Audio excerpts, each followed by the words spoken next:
Maranatha, the Lord comes.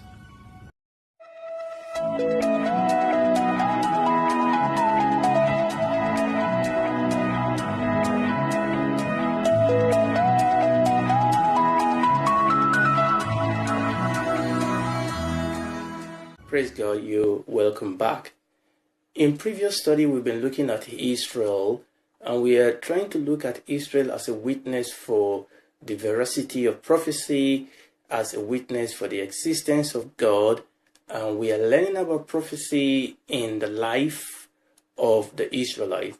In the last teaching, I kind of took a detour talking about the spirit of anti-Semitism that is rampant in our days. So today, by the grace of God, I really want to move on to what I wanted to talk about is actually looking at the history of Israel. How do we get to where we are at the moment?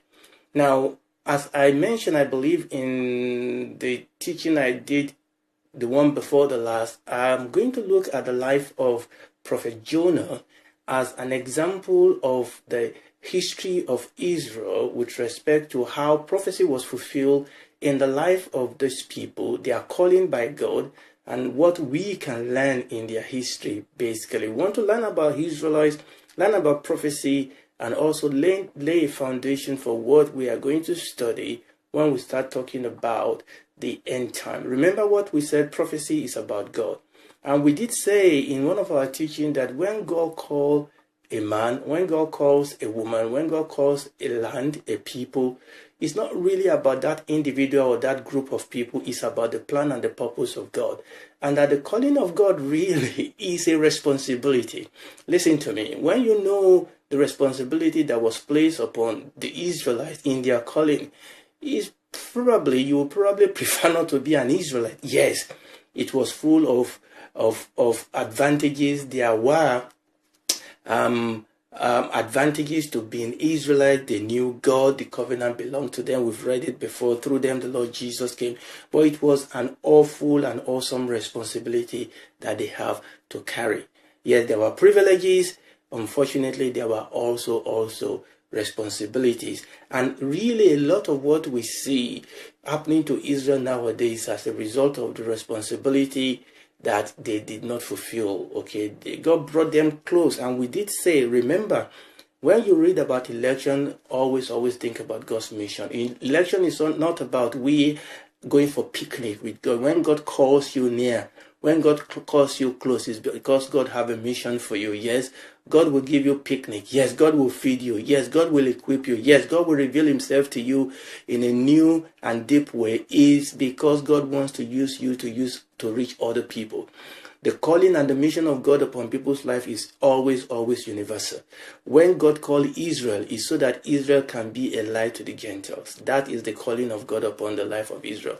But we went back and we looked at before we even start talking about Israel, God had to call Abraham because, number one, Adam failed. Adam and Eve was the first one that God called with a mission, but they failed. Noah failed. And then we had the Tower of Babel. People as a nation failed, and God confused the language. But then God found a man called Abraham, and God called him. And really, this was the beginning with respect to the calling of Israel. And we are going to look into that. Now, before we go forward, let's just lay a foundation, because I want to use the story of Jonah the prophet. You remember that story? All of us know the story of Jonah. And like I said in one of the other teachings, that we are often aware of the fact that Jonah was a type of the Lord Jesus Christ in the Old Testament. But what we often don't hear much is that Jonah, the history of Jonah as recorded for us in the book of Jonah, the same book that bears his name, is actually a type of the history of the children of Israel. So Jonah was first of all a type of the Israelite. You remember the story. God called Jonah, and God called him to go and prophesy to the children of Nineveh, because God was going to destroy them. If Jonah goes and prophesies to them, they will repent and they will be saved. Obviously, Jonah didn't want to do that, because Nineveh was one of the major foremost enemy of the Israelites. So Jonah took off. Let me read from Jonah chapter 1, verse 1. Now, the word of the Lord came unto Jonah the son of Amittai, saying, Arise, go to Nineveh, that great city. Go to Nineveh, that great city. Jonah didn't hear great city. Jonah had that awful city, that great enemy of my people. But God called Nineveh that great city. And God said, go to Nineveh, that great city, cry against it, for their wickedness is come up before me. But Jonah rose up to flee unto Tarshish from the presence of the Lord. And we know the story.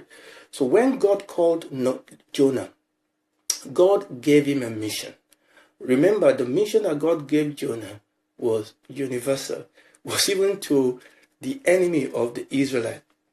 But we know the story. Jonah took off. The Bible says that he fled from the presence of the Lord and went down to Joppa and found a ship going to Tarshish. So he paid the fare thereof and went down unto it to go to them into Tarshish from the presence of the Lord. But you know the story. There was storm on the sea. Jonah was thrown into the sea. He was swallowed up by the fish. He was in the belly of the fish for 3 days and 3 nights. He repented. He cried out unto the Lord. The fish vomited him where exactly God told him to go. Jonah cried against the city. The city repented, and they were saved. Now, that's the story of Jonah. Obviously, we know that Jonah being in the belly of the fish is a type of Christ. But really, the whole story of Jonah is the story of the children of Israel. God called Israel. God called Israel. But how did God call them? God called Israel by first of all calling Abraham. Genesis chapter 12 from verse 1. Now the Lord had said unto Abraham, Get thee out of thy country, and from thy kindred, and from thy father's house, unto a land that I will show you, and I will make thee a great nation, and I will bless thee, and make thy name great, and thou shalt be a blessing. And I will bless them that bless thee, and curse them that curse you. And in thee shall all the families of the earth be blessed. So God came to Abraham, and God gave Abraham a calling. Now this calling comes with privileges. God is going to be his God. God is going to bless him. God is going to be the enemy of his enemy. But remember what the Bible says here. God said, in thee shall all the families of the earth be blessed. God's calling to Abraham was the mission. And that mission was for all the families of the earth. Obviously, Adam and Eve has failed God. Noah has failed God. The world has failed God. And God was going to raise up himself a Messiah. And that Messiah is going to come through the line of the Israelites. Listen to me. The calling of Israel was really to be the line through which the Messiah will come. Because ultimately, it is the Messiah that will be able to fulfill the mission that the Lord God wanted to be fulfilled on earth. But what I want us to see here is that God called Abraham, not for the sake of Abraham, not for the sake of his progenitors, really, because Abraham is the father of all us all, both the Jew and the non-Jew. As many as are of faith are the children of Abraham, the scripture says. So God came and God called Abraham, and God gave him a promise that God will make him a great nation. You know the story. His wife was barren, but through miracle, he gave birth to Isaac. Obviously, we know all the story about Ishmael. We're not going there today. So God performed miracle because of God's calling and God's mission upon the life of Abraham. God gave him victory. God was on his side. God gave him a lot of properties. God delivered him. God was there. You remember when the king took his wife, God fought for him. But God did all that because Abraham was in God's perfect will. Because God has called Abraham for a mission, and God was going to support him, equip him with everything that he needed for that mission to be fulfilled. And God said, because of this mission that I have for you, I'm going to make you a great nation. So that means that is why we have to give birth to a child, at least one child. Okay? But God came back again in Genesis chapter 13. And you know the story in Genesis chapter 13. God told Abraham to look at all the land surrounding him. I'm not going to go into all the story, but God said in verse 15, Genesis chapter 13, verses 15 to 17, for all the land which thou seest, to thee will I give it, and to thy seed forever. Now, so God, in calling Abraham, and Abraham in fulfilling the mission that God has for him, God said, I'm going to give you a great nation, number one. And God said, I'm going to give you a land. So God promised him a nation, a people. God promised him a land. God said, I will make thy seed as the dust of the earth, verse 16, so that if a man can number the dust of the earth, then shall thy seed also be numbered. Arise, walk through the land, in the length of it and in the breadth of it, I will give it to thee. So God promised Abraham a land. Remember, it's not because of any merit or credit that Abraham has in himself. It's because of the calling and the mission of God that Abraham will have to fulfill. Genesis chapter 15 verse 18, in the same day, Genesis 15, 18, in the same day the Lord make a covenant with Abraham, saying, unto thy seed have I given this land from the river of Egypt unto the great river, the river of Euphrates. So God definitely delineated the land, the border of the land that God will give to the children of Israel. We will know today that Israel is occupying very, very small area of this land that God has given to the children of Israel. Don't be deceived by people saying that Israel are strangers in the land. God gave it to them. God drove out the Canaanites and God gave them the land.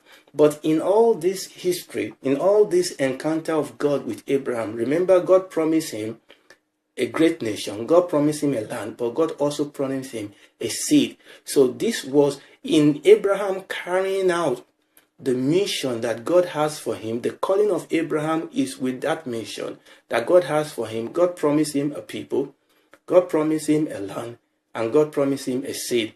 And through that seed of God, in that seed of God shall all the family of earth be blessed. So Abraham gave birth to Isaac. Again, we know the story. Abraham was married to Sarah. Sarah was old. She couldn't have children. Even though the angel came and told them that Sarah is going to be with a child she loved, but God fulfilled his promises that Abraham is going to be with a child. Unfortunately, they did wait for God long enough. They brought between Abraham and Sarah, they gave birth to Ishmael. And God, that was not the plan of God for them. But God came and God said, look, I'm going to do what I said I was going to do. God changed the name of Abram to Abraham, for he shall be the father of many nations, and changed the name of Sarai to Sarah, for she will be the mother of many nations. So Sarah got pregnant in her old age and gave birth to Isaac. So God confirmed the same covenant, the same calling. Remember what we said in our previous teaching, that when God called a man, when God called a woman, when God called a people, he called them for a mission.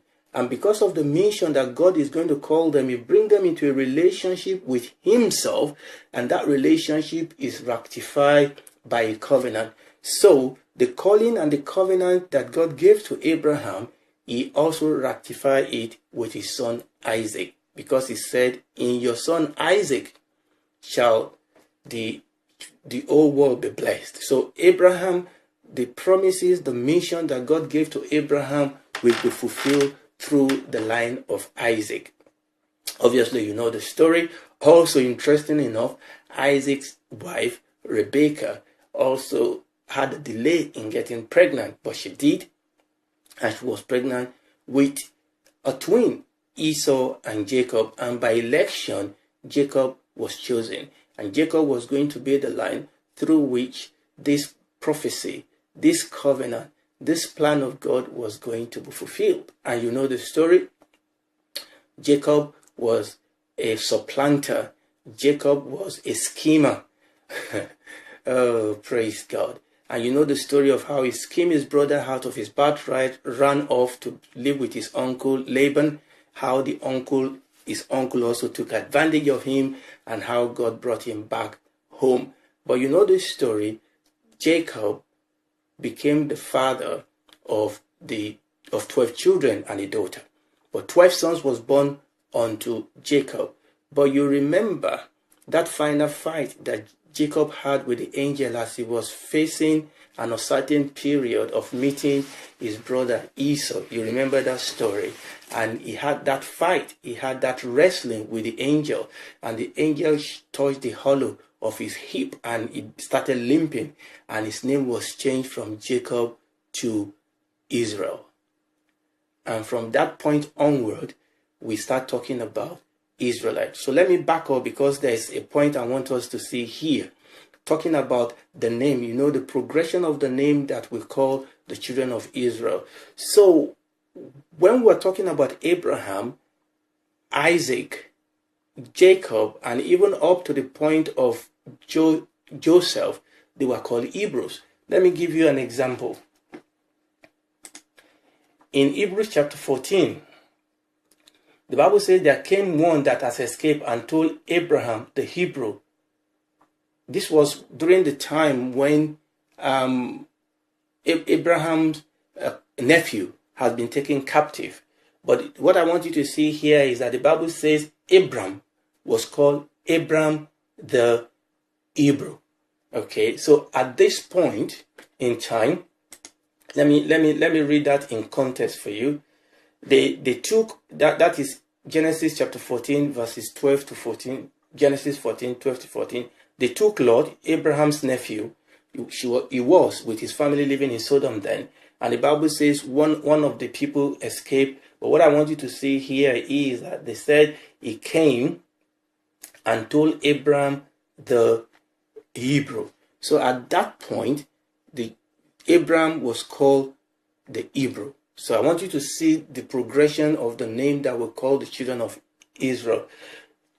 Even when when Joseph was sold, remember when Joseph was sold as a slave into Egypt, and he was in his master's in Potiphar's house. You remember that story, that Potiphar's wife was trying to lie with him, and he said no, and he escaped. You remember that story, and she was left with his garment, and she lied against him.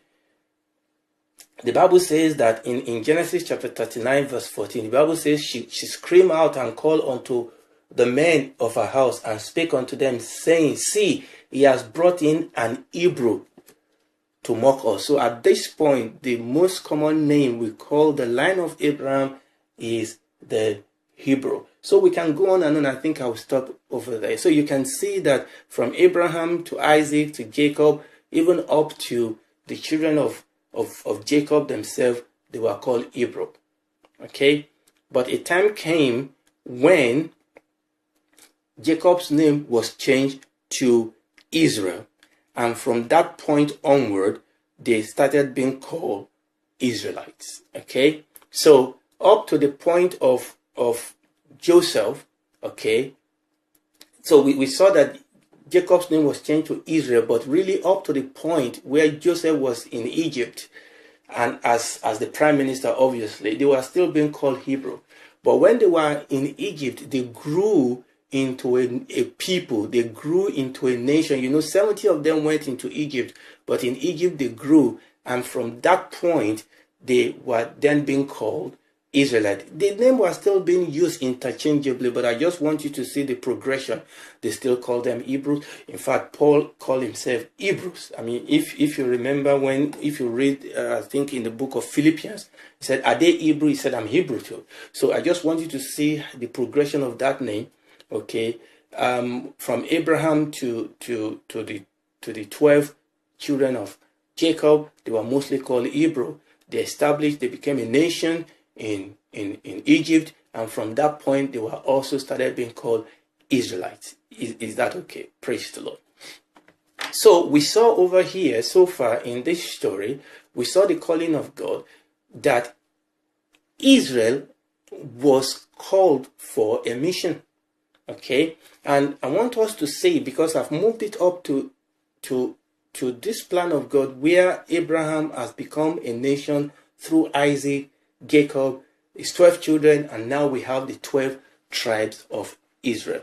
And obviously, we understand that they went through persecution in the land of Egypt. We saw this in our last teaching, that throughout their history, Israel have been subject of persecution. But we saw this story here when the male children are being killed, but God protected Moses. Moses became a deliverer. Moses ran off. You remember the story. Came back, being sent by God to go back and deliver his children from oppression from Egypt. You know all the story. And Jacob delivered the children of Israel from Egypt. So we saw the situation here that now Israel came out of Egypt, and we have the story of the Exodus under Moses. Right.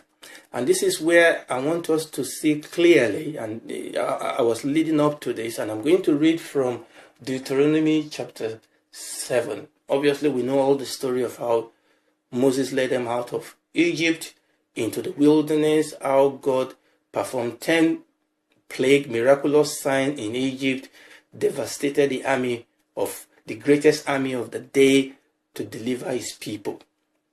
But God told them why he has done this, why he has chosen them, why he has chosen their fathers, and why he has called them. I want to read Deuteronomy chapter 7. I'm going to read a long one, verses 6 to 11. This was an instruction that God was giving them through Moses, talking to the children of Israel. For thou art an holy people unto the Lord thy God. For the Lord thy God has chosen thee. Now please listen very well. Why has God chosen them? Why has God called the Israelites? God called them. God gave Abraham a promise of a land, a promise of a people, and a promise of his son in particular. For thou art an holy people unto the Lord thy God. The Lord thy God has chosen thee to be a special people unto himself above all people that are upon the face of the earth. Now listen, verse 7. The Lord did not set his love upon you, nor choose you, because you were more in number than any people, for you were the fewest of all people. In other words, God was saying, I didn't call you, and I didn't choose you because of any merit, because of any strength, because you earn it. No. God chose them. God could well have chosen somebody else. God could well have chosen a Jennifer or a John or whatever person or people was in the land. When God chose Mary to mother the Lord Jesus, our Lord Jesus Christ, he could have chosen any different virgin in the land. It didn't have to have been Mary, but by God's election, by God's sovereignty, he decided it was going to be Mary. It's not because of any merit in Mary in herself. It's because of the calling, the gift and the calling of God. It's the same thing that God was telling the children of Israel here, verse 8. But the reason why God chose them, the reason why God called them, but because of the Lord loved you, and because he will keep the oath which he has sworn unto your fathers, as the Lord brought you out with a mighty hand, and redeemed you out of the house of the bondmen from the hand of Pharaoh, king of Egypt. Now listen to this. Know therefore that the Lord thy God, he is God, the faithful God, which keepeth covenant and mercy with them that love him, and keep his commandment to 1,000 generations, and repair them that hate him to their face, to destroy them. He will not slack. He will not be slack to him that hated him. He will repay him to his face. Thou shalt therefore keep the commandment and the statute and the judgment which I command thee this day to do them. So God was saying, this is the reason why I called you. This is the reason why I chose you. This is the reason why I chose your father. Is because of the love of God, but also because there is a mission. And what was that mission for which God has called the children of Israel? It was the same mission that for the reason for which God created Adam and Eve in the first place. It was the same mission for which God called Noah in the first place. It was the same mission for the reason for which God called Abraham and entered into covenant with him and his family after him. And it is also because of this mission that the enemy is after the Israelite and is after any man and any woman and any people that God has called to fulfill his purpose and his counsel. Isaiah chapter 43 verses 10 to 14. What was God's mandate on the life of the children of Israel? What was God's reason for calling them? Isaiah chapter 43 verses 10 and 12. God said, "You are my witnesses, saith the Lord, and my servants, whom I have chosen, that you may know and believe me, and understand that I am he. Before me there was no God formed, neither shall there be after me." In other words, God has called them close by so that they can know him. Verse 11, I am the Lord, and beside me there is no Savior. I have declared and have saved and I have showed, and there was no strange God among you. Therefore you are my witness, saith the Lord, that I am God. Israel was to be the light of the Gentile, and I'm going to read that in a second. God said this is the reason why he called the Israelites. Their mission is so that they will be separated unto the Lord, so that they will be a light unto the nations. God wants to bless Israel so that they can be a blessing. God wants to bless Israel, wants to reveal himself to Israel so that Israel can be evangelical, so that Israel can be a light to the nation, so that Israel can bring the knowledge of God to the nation. Now, this is one of the things we need to understand, that people need to understand, and I'm going to come back to this, that the Jews, you can be a proselyte to the Jews. In other words, if you believe in the God of Israel, you can join yourself to the God of Israel. I mean, you read the story of Ruth. That was an example of a Gentile that actually saw something. You see, even in the darkness of Naomi life, Ruth was able to see something. There was something about that family that ministered to Ruth, and Ruth said, "You know what? Your God will be my God. Where you die, I will die. Your people will be my people, and your God will be my God." And that was what God has called the Israelites to do. Unfortunately, by and large, Israel failed in this mission. The same way that Adam and Eve, the same way that they failed, the same way that Noah failed, the same way, unfortunately, Israel failed in their mission. But this is why God called them. God called them, God set them apart. God revealed himself to Israel in a particular way, in a peculiar way, so that it can be a light to the nation, so that it can be a witness, so that in them people will see who God is. Thank God, because in Christ Jesus preeminently he revealed the Father to us. But this was what Israel was supposed to do. Isaiah 42 verses 5 to 6. Isaiah 42 verses 5 to 6. Thus saith God the Lord, that he that created the heavens and stretched them out, he that spread forth the earth, and that which cometh out of it, he that giveth breath unto the people upon it, and spirit to them that walk therein. I, the Lord, have called thee in righteousness, and will hold thy hand, and will keep thee, and give thee word for a covenant of the people, and for a light to the Gentile. God said, I have called you, I am going to equip you, I'm going to bring you into a fantastic personal relationship with you. You talk about holding their hand, but why? Why is God going to do that? Is it because so that they can have a picnic and just grow fat and say, we knew God? No. God said, I'm going to give you, I'm doing this so that you can be my witness, so that you can be a covenant to the people, so that you can be a light to the Gentiles. And it's the same thing, my brothers and sisters, we as a church, the reason God has called us and equipped us, the reason why we've received all the revelation, the blessing of God, It's not so that we can spend it on ourselves. It's so that we can be a witness. The Lord Jesus told the disciple, he said, you shall be my witness. He said, you will receive power. After that, the Holy Ghost is come upon you, and you shall be my witness.